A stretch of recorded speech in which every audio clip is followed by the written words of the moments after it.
તો આ તરફ તાપીમાં અકસ્માતો રોકવા માટે પોલીસે નવતર અભિગમ હાથ ધર્યો છે અને સાથે જ જે અકસ્માતોની ઘટના દિવસે ને દિવસે વધી રહી છે તેને રોકવા માટે અત્યારે પોલીસ પણ એક્શનમાં આવી ચૂકી છે। લોકોમાં જાગૃતિ લાવવાના ઉદ્દેશ સાથે તાપી પોલીસે નેશનલ હાઈવે રોડની આસપાસ સ્થાનિક ભાષામાં લોકો જાગૃતિના હોર્ડિંગ્સ અને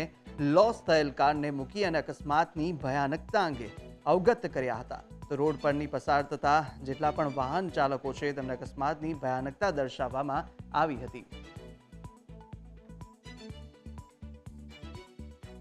તાપી જિલ્લાના ડુંગરાળ વિસ્તાર તથા વાંકાચૂકા રસ્તાને લીધે જીવલેણ અકસ્માતોનું પ્રમાણ ઘણું વધુ છે, જેને નિવારવાના ભાગરૂપે સોનગઢ જિલ્લાના માંડલ ટોલનાકા પાસે એક ટોટલ લોસ થયેલી ગાડી ડિસ્પ્લે માટે હાલ મૂકવામાં આવેલી છે, જેનો હેતુ એવો છે કે વાહન ચાલક એની પર નજર નાખે અને પોતાની ગાડીનું પણ આવું થશે એમ વિચારી અને સાવચેતીપૂર્વક વાહન ચલાવે, તે એની પાછળનો હેતુ રહેલો છે।